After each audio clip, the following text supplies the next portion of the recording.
So my friend sent it to me on Instagram, which I thought was pretty cool. That whatever. But anyways, this chapter, I was really debating on making the video just because this chapter was very short and not much really happened in this chapter. It's pretty much just dreaming in a world, and I have a theory, but there's nothing really it's nothing to really look into. It's just like a small little detail that I've noticed. But when Aging Devil sends Yoru to the dream world, you can see it's almost like that same area that Denji was dreaming of when Pochita always told him to never open the door. You kind of see the same scenery. I can't confirm for sure if it's the same exact area, but it looks almost similar. And you get to see Yoru also, no, actually at this point, yeah, it's Asa because she doesn't have the marks on her face, but Asa's just looking off in the thing and she's just wondering what happened, like where is she? But I don't think it's Asa, just because Yoru does spot Denji on the floor and she does try to, oh no, they switch out and we can see Yoru's true intentions with Denji now. She really just does not like him and wants to get rid of him,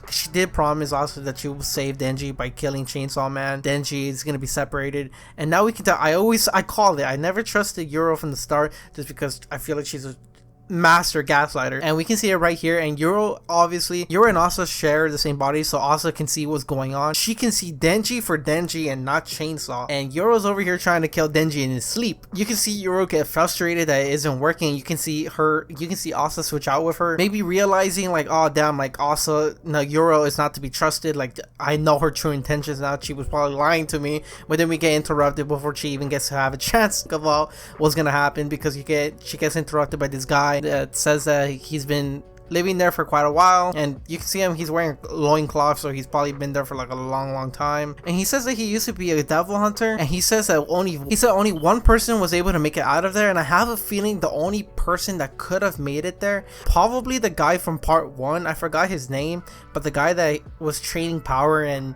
Denji for a little while, because he said that he's able to take out Makima, and we know how strong Makima is. So if he's able to snap out of Aging Devil, I feel like that is probably the only person that's able to get out of there. Maybe we haven't seen him at all in part 2, so maybe he might come back, who knows, or even a mention. But yeah, in this world you can't kill yourself or do anything. You can't get hungry, you can't get thirsty, and you can see Asa starting to panic, like, oh, there's no way out. Like, and you can see the guy climbing the tree in the thing. He says like you're a hallucination that he dreamt up.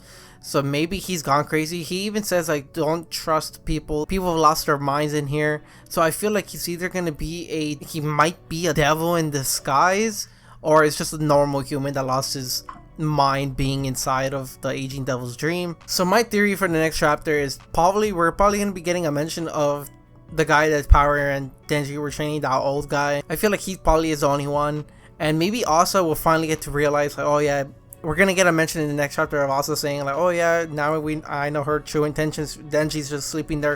He's not harming anyone. He's just sleeping there, and you try to kill him.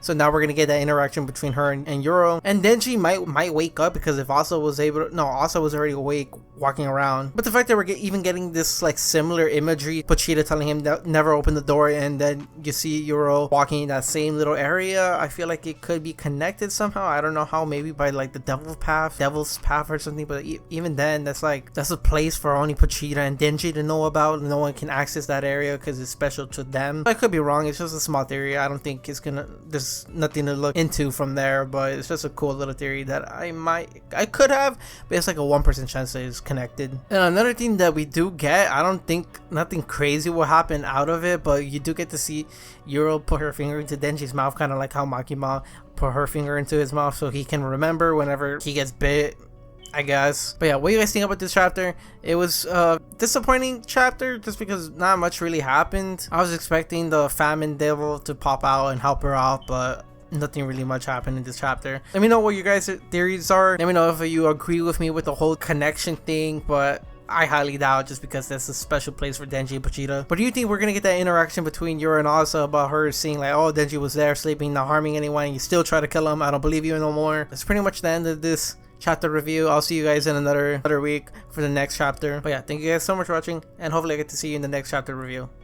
Take care.